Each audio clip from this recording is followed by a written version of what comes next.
Hello there everyone, how you doing today? I hope you're all well. Today we're reading a horror story from r/ no sleep called My Best Friend Disappeared After Posting About the Skinned Man. I just got his full message, written by Pentyworth223. If you enjoy, be sure to watch the whole video so it does well. Now let's get started, shall we?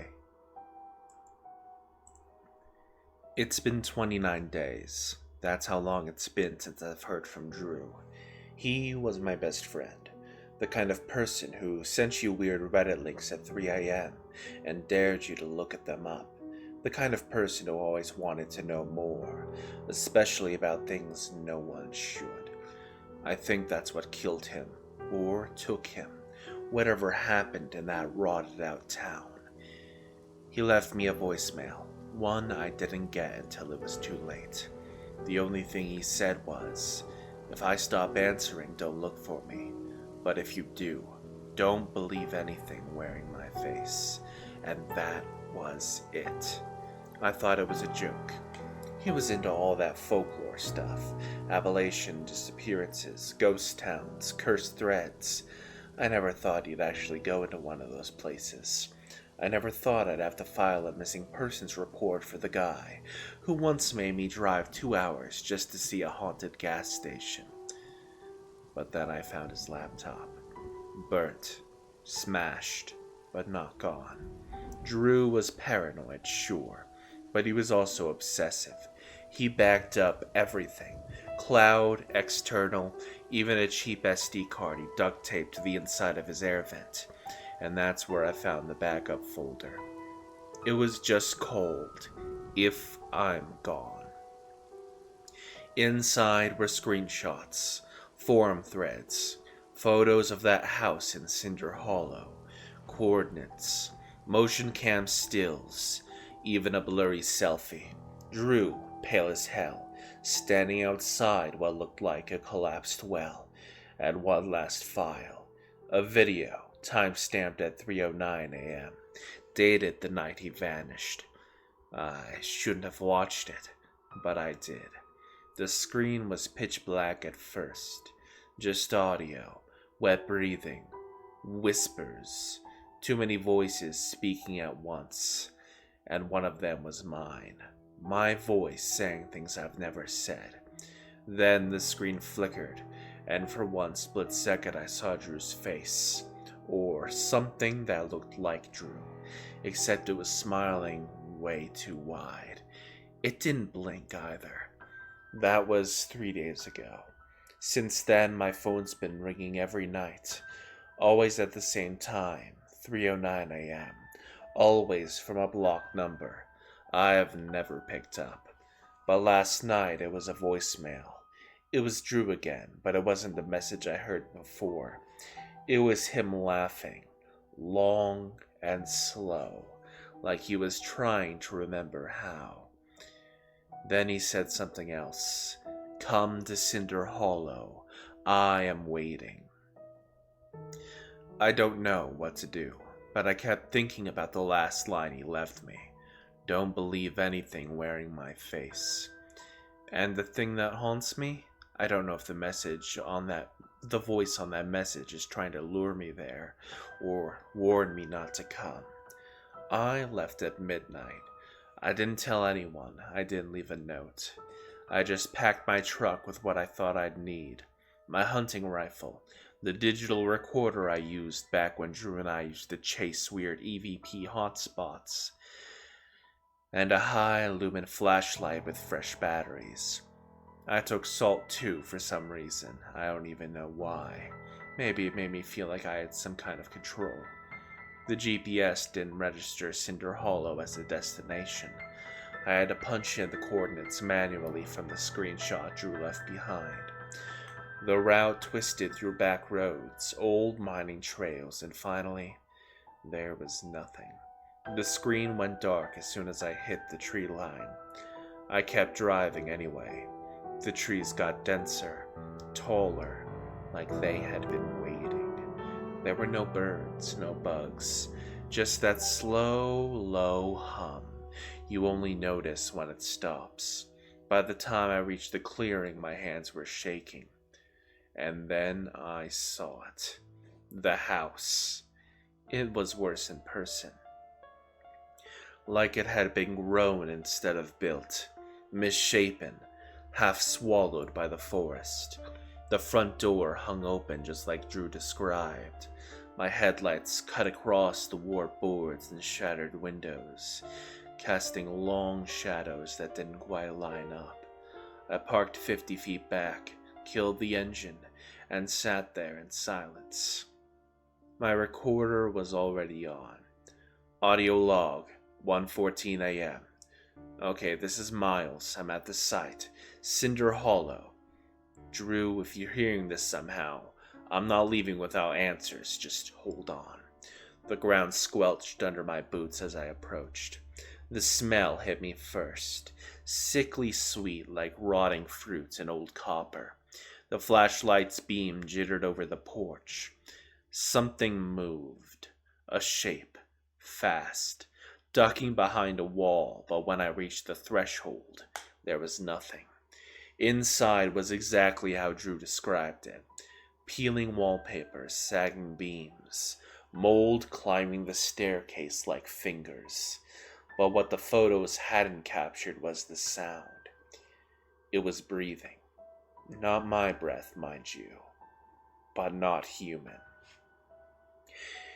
It came in staggered rasps, like someone inhaling through torn lungs, and it was coming from below. The cellar. My legs didn't want to move. Everything in me screamed to leave, to turn around and pretend none of this ever happened. But I couldn't.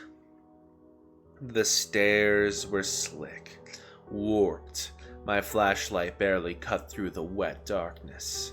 Moss lined the walls, but under the moss were scratches, deep gouges, like something had tried to claw its way out.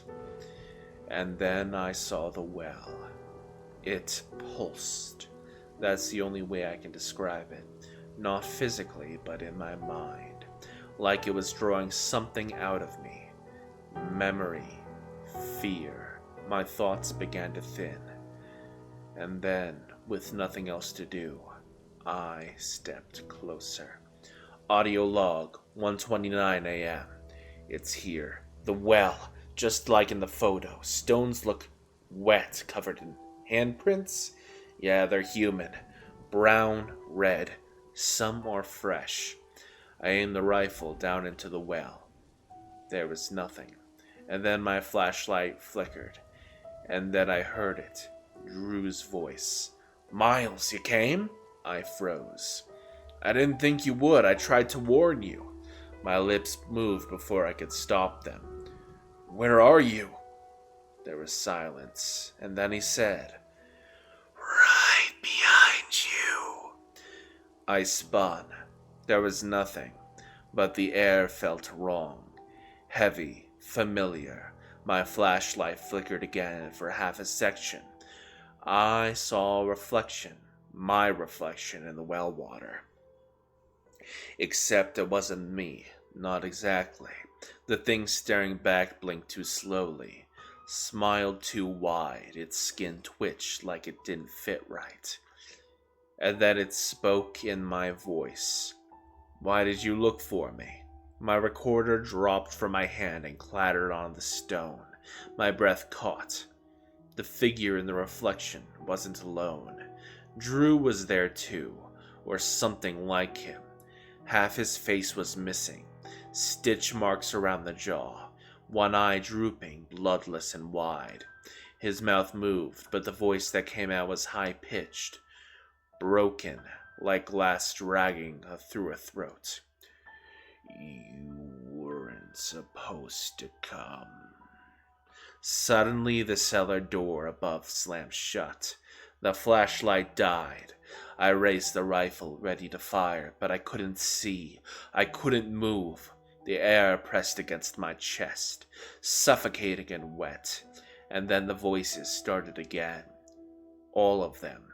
There were hundreds. Some I recognized, some I didn't. Some were me. All were whispering the same thing. Give us your skin. The chorus of voices closed in, growing louder, sharper. My fingers found the trigger and I squeezed. The rifle cracked like thunder. The flash of the muzzle lit the cellar for a split second, and in that flicker I saw them. Figures crowding the walls, hanging from the ceiling, pressed between the stones like meat stuffed into old skin. All of them wearing faces. Some were familiar, some were wrong. One was me. Another round, and then another. The things didn't scream, they shuddered, like their disguises couldn't hold under the sound. One fell from the ceiling and landed in a twitching pile of flesh. I turned and ran. The stairs bent under me, the wood groaned, and something grabbed at my ankle. Long, pale fingers with too many joints. I kicked free and threw myself through the cellar door. It slammed behind me. I ran without thinking. Through the hole, out the door, into the woods. Branches tore at my face. My lungs burned. The smell of rust and rot clung to my clothes. I didn't stop running until the house was a memory behind the trees, and even then I kept going. When I finally reached my truck, the cab light was on.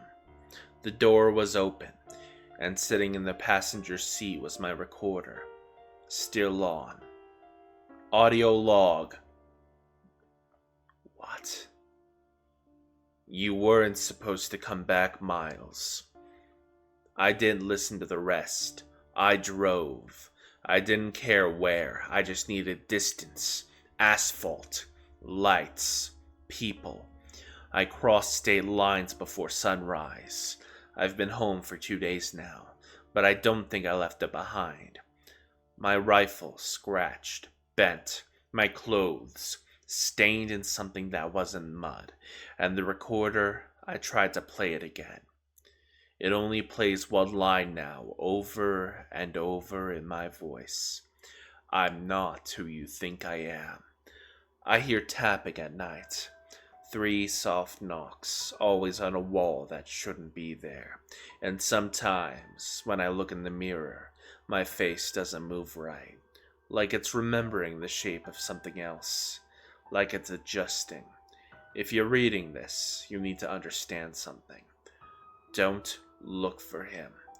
Don't go searching the forums. Don't go follow the coordinates. Don't chase the voice of someone you loved if they show up at your door at 3:09 a.m. with glassy eyes and a still smile. They might wear the right face, they might say the right words, but they are not them. And the moment you open the door, you've already given permission. I know how it sounds, but if I disappear, if you see a post from me after this, it's not me. Don't answer. Don't reply. And whatever you do, don't trust the voice of someone who doesn't blink.